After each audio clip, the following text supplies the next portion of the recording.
Hello అండి, welcome to my channel Padmini cook book.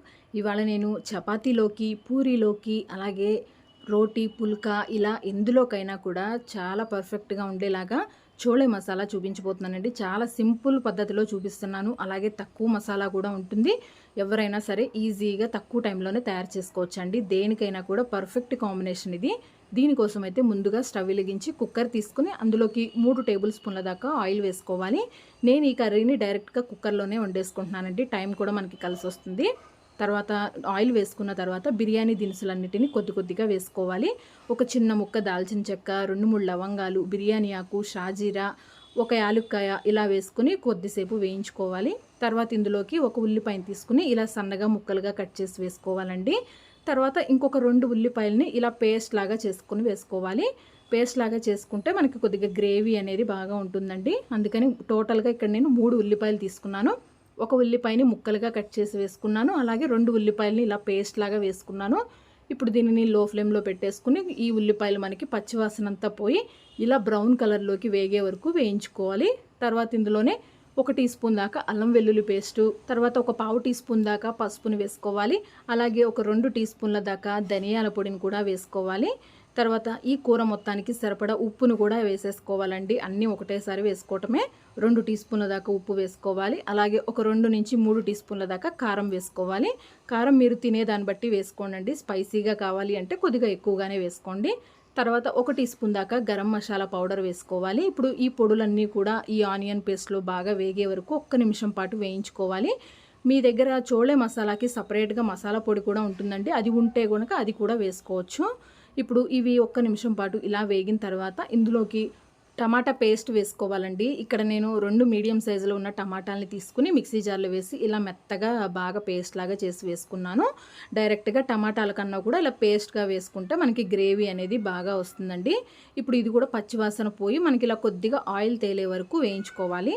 తర్వాత ఇక్కడ నానబెట్టుకున్న కాబూలీ శనగల్ని వేసుకోవాలండి. ఇవైతే నేను కర్రీ అనేది నైట్ డిన్నర్ కోసం ప్రిపేర్ చేసుకుంటున్నాను కాబట్టి నేను వీటిని మార్నింగే నానబెట్టుకున్నానండి.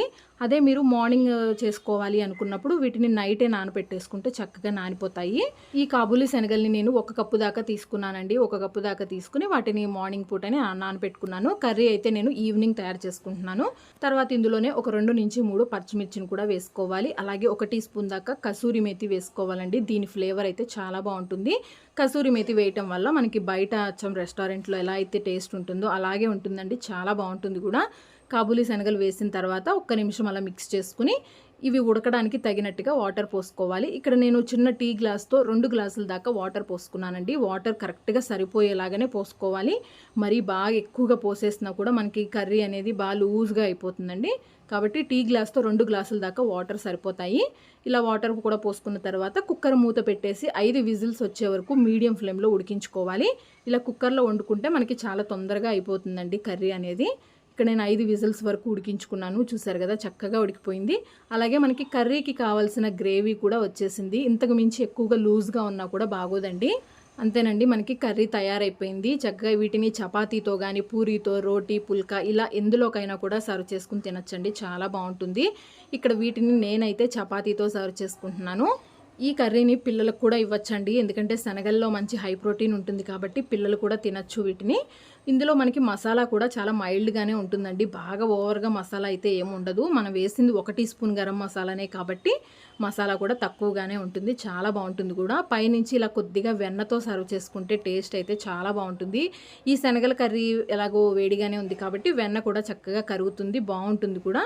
సైడ్లో ఇలా చపాతీ అలాగే ఉల్లిపాయతో సర్వ్ చేసుకుని తినండి. కర్రీని ఇలా కొద్దిగా తీసుకుని వెన్నతో పాటు తింటే ఆ వెన్న ఫ్లేవర్ కూడా బాగుంటుంది టేస్ట్ అయితే. ఈ కర్రీ ఎటువంటి హడావిడి లేకుండా మార్నింగ్ టైంలో కూడా తయారు చేసుకోవచ్చండి. ఇలా డైరెక్ట్గా కుక్కర్లో వండేసుకుంటే మీరు మార్నింగ్ జాబ్ చేసే వాళ్ళు కూడా తయారు చేసుకోవచ్చు. వీటిని చాలా తొందరగా అయిపోతుంది. అలాగే కుక్కర్లో ఉడికించుకుంటాం కాబట్టి శనగలు కూడా చాలా తొందరగా మెత్తగా ఉడుకుతాయండి. శనగలు కూడా చూసారు కదా ఎంత మెత్తగా ఉడికాయో. తప్పకుండా ఈ సింపుల్ కర్రీని మీరు కూడా ట్రై చేయండి. ఈ వీడియో నచ్చితే లైక్ చేయండి. తప్పకుండా సబ్స్క్రైబ్ చేసుకోండి.